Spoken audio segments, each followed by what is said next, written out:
Final team is the Arizona Wildcats, Dan. Isn't this where Mama Rubenstein went to school? It is. I'm a legacy. I'm a Cat legacy. I love Tucson. Also, Ari Wasserman, Arizona? Yeah, of course. And Eugene Edgerson, role player on the 1997 National Championship basketball team. Great. Yeah. That was a great team, by the way. Mike Bibby, Miles Simon. Really fun. Simon Says Championship. Yeah. The old I had the caricature shirt, the championship shirt. Lute Olson right there.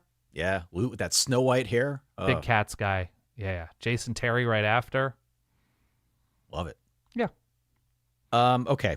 I will reiterate what we said last episode. The buzz around Brent Brennan was like non-existent down the stretch last season, and we heard rumblings that they were wondering, is he in over his head? Should we move Weighing on? options. Yeah. Yeah. Instead, they, I think, just invested into NIL, which is honestly a model we have seen work elsewhere. Mm-hmm. I think there are two ways to look at Arizona this year. If you're the optimist, you could say, well, they're bringing back Noah Fifita. I've seen a lot of assumption out there that he's just going to revert back to the form we saw 2 years ago. That last year was an off year. Don't worry about it. He's going to snap back into form. They also have two new coordinators, Seth Deggy, Danny Gonzales. I think we like Danny Gonzales a lot. I'm not sure about Seth Deggy. Yeah.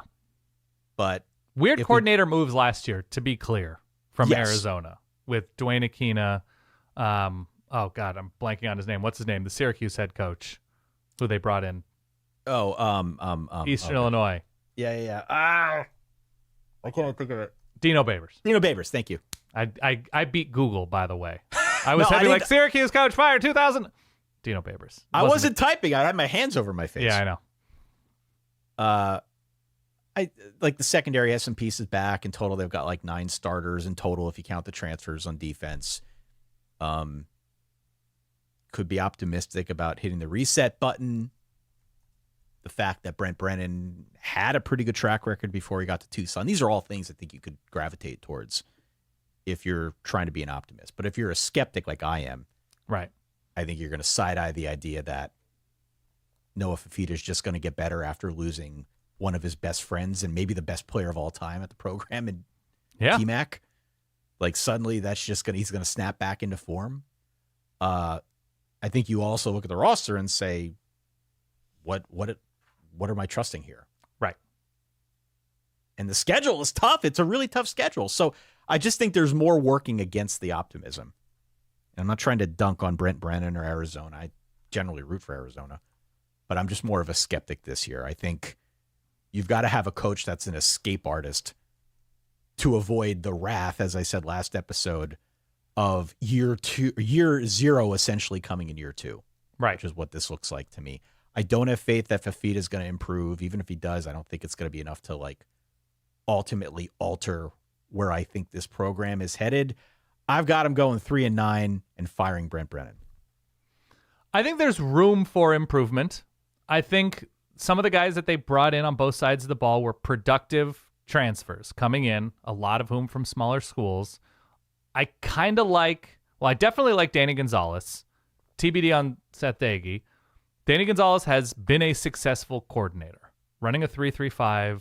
You know, if you're not able to find big, deep defensive line rooms, there's something about a 3-3-5 built around speed that they have the opportunity to be, again, it could be a 5-7 version, 4-8 version, a weird little stinker of the Big 12. Okay. Where they're not good, but, you know, in week 3 and week 9 and week 11, they were actually pretty scrappy. Sure. They have that potential. To me, I don't know if it goes beyond that. I don't think their line play is impressive enough to be a bowl team. It's just too many new faces, and it seems to be a pretty low ceiling there.